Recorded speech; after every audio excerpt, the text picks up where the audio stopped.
It's brand new from the Jam. It's called The Gift. And from the Jam, with me in the studio today, we have Bruce Foxton, Paul Weller and Rick Buckler. Before we get into the music, Bruce, what sort of music actually is on the LP? Well, it's like a combination of Motown, R&B, you know, it's influences that we've had throughout, you know, for like 5-6 years we've been sort of recording. Plus a pretty good peppering of Jam sound in itself. Yeah, as obviously well. It's got that sound, you can still recognise that it's us. All right, I'll tell you what, we'll talk more about it after we've heard the first taste, the first track on the LP, The Gift. This is called Happy Together. It's called Happy Together, and it's not actually the old Turtles song, as you probably heard there. That's from the new LP from the Jam called The Gift. Rick, turning to you on drums there, it sounds like that's perhaps one of the more traditional Jam sounds on the LP in a sense. Yeah, I think it probably is, yeah. There's a lot of diverse things, well, more diverse for us, I think. We've experimented a lot more along different, various different lines. Was that the idea when you first went in to do it? Well, no, we never really have any, you know, preset ideas about how it's all going to finish up and, you know, the final thing. But I think generally, overall, it's more of a dance album, more dance sort of songs on there, you know. Yes, one thing that struck me, Paul, is that there's a lot more melody on this LP, as we'll hear, as it goes through, than there has been on some of your other stuff. I don't know if that's sort of totally true, but I think it sounds more melodic because my voice is a lot better. Do you know what I mean? Yeah. I think because I've always written melodies, just that my voice is never able to carry them off all the time. It's been that sort of limited range that you've had to fight. I mean, now I can find that I can actually sing things that I'm writing. Do you understand what I mean? I can get a bit more of a range in that. What's changed it then? Is it confidence or? Well, I think it's a mixture of things. It's got stronger anyway. I don't know why. Maybe because we had a bit of a layoff from playing, gigging and that. I don't know if that's true or not. But also, I just think I'm also learning to actually use it now. It's the first time I've really sort of experimented at actually using my voice to put different things across. You know, like a lyric can sound like totally different. It all depends on what you put into it. That's right. There's certainly a lot more sort of pathos, enthusiasm, excitement and everything in the way you express yourself on this LP, as we'll find out as it goes along. That track, Happy Together, maybe is more traditional Jam as we know it, but the next track we're going to hear, Ghosts, Bruce, is really quite a departure, isn't it? It is a change. We've got the brass that we've brought in on this particular one. Second track on the album, this is Ghosts. Unusually soft in sound, I don't know, maybe not. That's the Jam and Ghosts. What an amazing arrangement. Who actually got that arrangement together, Paul? Well, I don't really like, to sort of... It was one of Paul's. It was mine. Oh, no, he's blushing gently in the corner. Really? Yeah. You don't bring in arrangers and things like that? That's another thing I think comes with experience, and the more records you make, you learn how to arrange them. But, like you saying that soft, but I think it's because it is so simple. I think there's a kind of there is still a bit of a harshness in that, like the playing of it. I see the producer who's credited on the back of the LP, Peter Wilson, a name I'm not all that familiar with, I must admit. Where did you find him? Down in Wales at the Magic Mushroom Festival. Yeah, underneath a hedge. Well, he was out of it at the time, one of Yeah, man. What's Peter done? He used to be like Polydor's house producer, and he'd done all the Sham records, and he's done mostly sort of Oi records, really. He's done the Rejects and the Upstarts and a few other. He's done the Passions, I think he sort of welcomed, something different, for his own satisfaction as well. If he still feels the same way. I don't know. Maybe. Yeah, he's been wearing out worry beads left, right, and centre. Yeah, I think he knew what to expect, the same as we weren't too sure. It says on the back, produced by him and the Jam. I mean, does that mean you fought a lot, or that it was a good cooperative Not thing? really, just helped pull his hair out. This must be an in-joke. Is he losing a bit on top? No, he wasn't. He just worries a lot. Yeah. Do you intend to work with him again, or was that just like a one-off thing? Well, if he's okay. see how what he's like when he gets back from the convalescent home. All right, now Precious, the next track on the LP, I think a lot of people know it from the fact that it's one of the two A-sides on the single that's done quite well in the charts. Were you surprised yourselves, Paul, that it whopped in at #1? Yeah, I'm always surprised, if it does. You've done it before, of course, with Going Underground, wasn't it? Yeah. No, I never really sort of expect any kind of chart position, so therefore you never get disappointed if nothing happens, and if it does happen, then you get, pleasantly surprised, Yeah, I mean, really, it was a wonderful follow-up to the New Musical Express poll, in which, Rick, you absolutely, the three of you, swept the board, didn't you, on every conceivable category? Yeah. I know a lot of people in the business were surprised at that, because, in a sense... Were you? I'm glad. Yeah. Yeah. Because I mean, we always just say, you know, the same old people in the polls, and all we're doing now is ending up in the same boat, sort of thing. You know? Yeah. Do you take those polls seriously? I mean, at the moment, do you yeah. I take mean, them it's obviously very good, you know, because it's coming from our fans because they've had to vote and what have you. Well, I mean, we'd taken it sort of like 81. We didn't really do a lot. A couple of singles. Yeah, that's the funny thing, isn't it? That 81 you have a So quietish really year and then that, bang. Someone else was bound to, like, sweep the ball or whatever. So I suppose in a way it's a bit disappointing. I don't know. Really? Well, there's not enough by the general public. They don't sort of recognise that there's someone else out there. That's the thing, though. There isn't anyone. It is a funny time in the music business, isn't it? It's sort of wallowing around. Well, it's like all these bands are returning. Well, I say all of them. There's a lot of the bands are returning to like this sort of showbiz thing, and all it's a return of all the theatrics and all that stuff. Everything that punk was sort of against, But you're sticking with the... Get down and boogie. All right. Let's boogie with a song called Precious. That's Precious, the full version of the song, which I think is only really available on the LP, Paul, yes? In fact, there are 3 different versions, you were saying. The 7-inch? Yeah, there's the 7-inch and the 12-inch mixes. And then... there's this one, which is more or less the same as the 7-inch. But with a bit of the different ending. You expressed an admiration for Pig Bag, and I must admit, I think that the Pig Bag thing really comes out quite heavily in that. Yeah. Was that in your mind when you did it? A bit like something like Papa's Got a Brand New Pig Bag or something?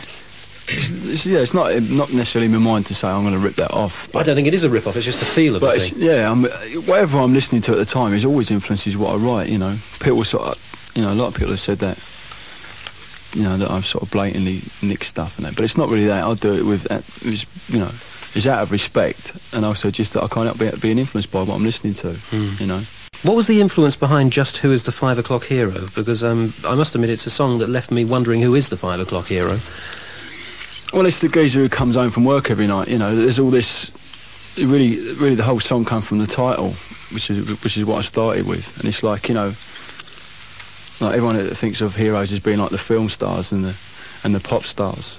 But it's the people who go out in the morning and come home at night who are the real heroes, because they're the people who supply the electricity for, the pop stars to play with, you know what I mean?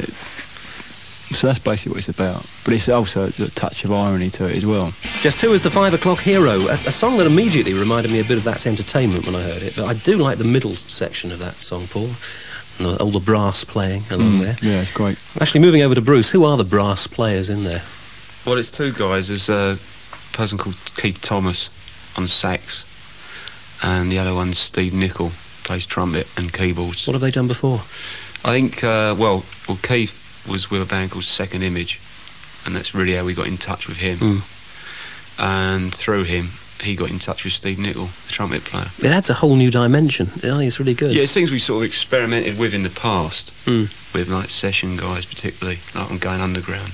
But are these blokes going to sort of stay with you for a while, at least? Well, at least, obviously, like they've done the album with us, and they're doing the forthcoming tour in England and abroad, and then we'll just see how it goes from there, Yes. I think it's great to add a bit of brass like that, because it's not over the top, You've really kind of kept it very subtle all the way through. Well, it's a question trying to get a blend so it doesn't interfere with our basic sound as well. That's right, because you don't want to suddenly turn into a brass band overnight. Right. It's just a question of adding to it. Yeah, so we didn't want to become too sort of reliant on brass. Yes. I'd like to talk a bit about your keyboards man a bit later as well, because I think he's added something very different to the LP. We'll talk to Paul about that. We'll talk to Paul about that one. All right, OK. Before that, we have the last track on side 1, which opens with a sort of echo of your David Watts recording, I have a feeling. This is called Transglobal Express. That's from the LP, which is called The Gift from the Jam. What's the inspiration for Transglobal Express, if I can say it? I think the main thing we were trying to do it was an experimental track on the LP. Because like most of the other tracks were hello. Sorry, I'm distracting you, Paul. Most of the other tracks are fairly, they're structured, So it was going to be kind of like the one experiment song on the LP. Do you enjoy experimenting with like production work and things like that as well, like with the special effects you can get and studio sounds? I mean, you can get a bit indulgent with it, so I think one track is okay, If you had too much of it, I think it'd be well over the top. The song has still got structure, though. It's not like you've gone totally freeform or anything. No, well, that's the thing with us. I mean, that's as close to freeform as I think we'll probably ever get, because we're like that. we're disciplined. Sometimes it works to our advantage, other times it doesn't, you know. But it's nothing that's in our basic character, so much we can do about it. Yeah. Well, we're talking about production. Your production work is on release on a single by a group called The Questions at the moment, isn't it? Called Work and Play. Yeah. Being quite well received too. Yeah. Which is good. Do you want to do more production work? Yeah, I wouldn't mind doing some. Only stuff that I'm really interested in, though. Or I think I can actually sort of add to it.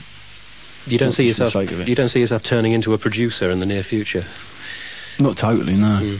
Does anybody else have interest in that area, Bruce? Not at the moment. The last venture was with the Vapors. That's a shame because they've broken up now, haven't they? Yeah, really. Thought they made some very good records in their time. Yeah, the first album was good. But after that, I don't really know what happened. I mean, it's just internal. Yeah. Do you still go out a lot and see gigs and see bands that you fancy kind of getting involved with or whatever? Not so much with the point of view of getting involved with. I mean, something would really have to leap up and, smack me in the face at the moment. I do go out, but it's more like locally.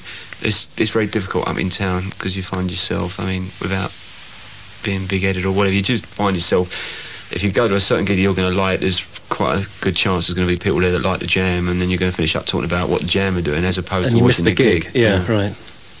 So it's more down in Surrey that you managed to where get people out know and you have a better look around, yeah. All right. Yeah. What does Rick do when he's getting into leisure activities at the moment? Well, I don't go to a lot of gigs, probably for the same reason as Bruce, but also I don't think there's a great deal to see at the moment. I don't do a lot, actually.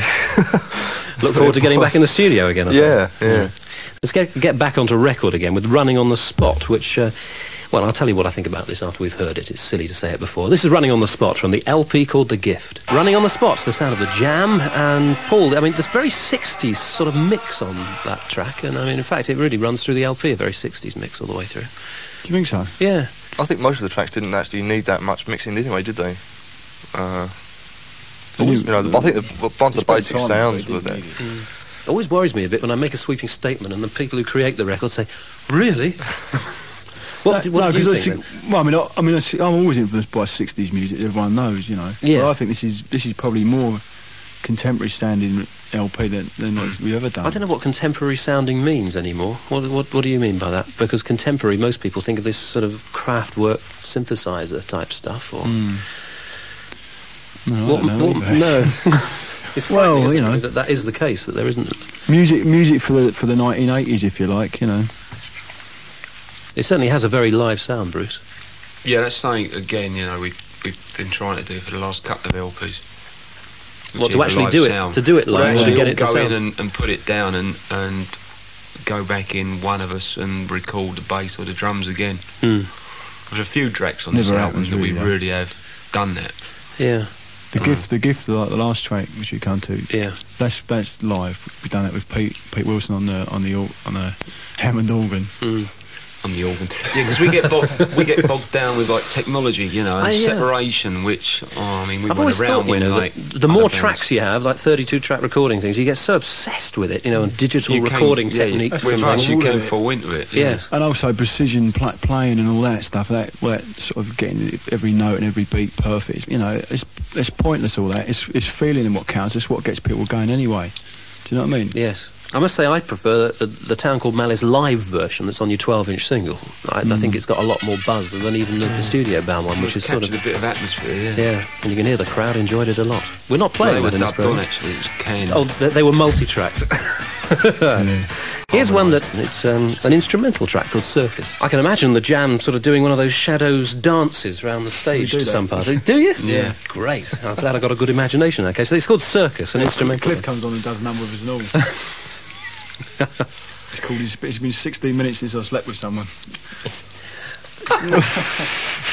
That's an instrumental track, and it's a good chance, Rick, to talk a bit about the drum sound in this LP, which strikes me as having a lot of sort of ambient sound around it. You're obviously sitting in a room and not tight mic'd.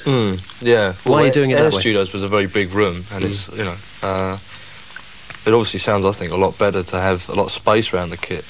It's funny, actually, that you recorded at Air, because George Martin's drum sound was very much based around the sort of ambience of the room and things like that. And, of course, he owns the Air Studios. Why, Bruce, did you go to Air Studios? Because before you'd been working very happily, thank you, at Townhouse, hadn't you? Well, we were, yes. but for like a couple of albums, it becomes too much of a stalemate. You know, it becomes like a 9 to 5 job. You know, clock in, clock off, go to the townhouse, and that was the way we was feeling. It's just a change of atmosphere. I mean, we like working in London anyway, and there was like ideal because the actual studio that we used most of the time actually had a window overlooking Oxford Circus, hence the title for that particular track, Circus, you know, was derived from. Just much more of a busy atmosphere. And also, as I say, change of environment. Do you think it actually reflects in the music on the LP? Yeah, definitely. I think it's renewed enthusiasm, as opposed to, like, you know, you would feel going to work 9 to 5 every day, you know, same old job, same old surroundings. The enthusiasm might have been helped, I suppose, also by having the new people around, like your brass players, yeah. keyboards man. Yeah. Who is the keyboards man? I've seen him closely featured in your TV video. Well, that, again, like on Malice, Paul actually played it, you know. But we've been using him. Who's his fellow mimes on the telly, then? He's a guy that's in the Musicians' Union. No, that's all right. That's Steve that actually will be playing live with us, the trumpet player that we mentioned earlier on. Oh, right. So it's sort of shared out a bit. Yeah. Right. The Planner's Dream Goes Wrong, which is the next track on the LP, seems to be your move, Paul, into West Indian rhythms and things. And it was supposed to be a calypso. It was meant to be turned out like that, but I don't think it doesn't really come across like that. The steel drums are still there, though. Well, yeah, and the horns are like that a little bit. But yeah, that was the original idea I had, to make it a kind of calypso track. The Planner's Dream Goes Wrong. The Jam, that's from their new LP called The Gift. Paul, it really does give your voice the chance to soar away into the high notes and the low notes and everything. I'm also affecting a bit of a voice on that as well, which is another thing I've started. What, to sort of emphasise things? Yeah, right, depending on the lyrics. Yeah, the lyrics on that one, basically what, about high-rise life and people living on top of each other? It was basically about, it was about the late 50s and early 60s architects, you know. I can't remember the name. There's one geezer in particular, I can't remember his name. He put up all those high-rise blocks, yeah. And all their actual, you know, actually proposed to build, like, complete cities in the sky at one point in time, you know. Wonderful. And none of these geezers ever actually, you know, one thing I've noticed that none of these geezers ever actually live in the places they build. As well as the words, the attractive thing there is the steel drum sound. Who are the steel drummers? It's a band led by a chap named Russ Henderson. And I think he's from Trinidad, so I suppose the others are as well. Yes. But you found him in London, one assumes. So. Yeah. Good for that. Steel drums on The Planner's Dream Goes Wrong. Interesting mix again, you know. The vocals and the words are important, and yet it seems that you've kind of buried them down a little bit. The predominant thing I've heard on the mix so far is the bass coming through quite heavily, Bruce's bass. You know, it all depends what you listen to. Yeah. Yeah. Oh, that's not. I think that happens a lot of our records that there's too much bass on it. You know, it all depends. I suppose if you listen to a club, it's okay. That's what, you know. That's what pumps out. Bruce, while we're talking about bass and bass playing, do you have any favourite bass players? This is like one of those lifeline things, isn't it? Yeah. Your favourite TV programme. Yes, but do you have some favourite bass players that inspire you still? Inspire me, yeah, from a while ago, like Entwistle, etc. His bass playing, not his image. Yeah. And like, you know, the guy in Department S, for instance. And they're the two names that immediately spring to mind. One name and a band. And like I can appreciate like guys like Stanley Clarke, you know. Well, for their technical brilliance. Yeah. Yeah. Because obviously I'm not so much maybe musically into them, but just their abilities. Carnation is a track that features a Birds-style 12-string guitar, doesn't it? No. But it sounds like it anyway. Carnation there, not featuring a 12-string guitar. That's from the LP called The Gift. The words on the LP, Paul, is there a sort of theme that runs through the album for you? Maybe not so much a lyrical theme, although I think all the lyrics are generally sort of kind of positive, and all of them actually make a positive statement. And I think the general feeling on the LP is kind of optimistic and up, you know, happy sort of feeling, but not escapist, you know, like most of this sort of pop music these days. But you actually think there's maybe a bit of light at the end of the tunnel for us all then at the moment? Well, yeah, but it's up to us to, you know, to find that. You know, it's like putting all your, you know, like everyone hoping that, you know, that such and such a party is going to do something for you, you know, some political party. And of course it's not really even up to them, you know, it's up to the people themselves, you know. I don't see the point in placing all your trust and all your responsibility into some minority's hand, you know, because I think most political parties leave out one thing when they're dealing with political matters, and that's that they leave out people, you know. And yet politics is people. I think somebody used it as a slogan once. Right. A lot of people would no doubt want to see a Jam tour. We had a hint earlier that perhaps Brucey might be going out soon to do some live performances. When's that going to happen? Yeah, it starts on March the 12th, and I think we kick off at Portsmouth. That's my hometown. That's very good of you. Yeah, well, we'll put you on the guest list. Thank you. No, we won't. We'll make you pay. Better still. Yeah, right. It starts off at Portsmouth, Yeah. and it goes through to sort of the end of the month. And then Europe. Or was Yeah. that before? No, that's after. Yeah, April, sort of Europe. You know, Holland, France, Germany. I think Germany's possible. Sweden, and then from there it's America, Canada, etc. I've got a feeling that this LP is going to be one that might, well, it's happened before, but I mean, this might be the one for America because it's got especially that second track, Ghost. I think that is potentially an American hit record. Everybody looks... Well, put it this way, if it is, I'll start worrying, you know what I mean? American success to me, you know, it's like, you know, I equate with compromise and watering down.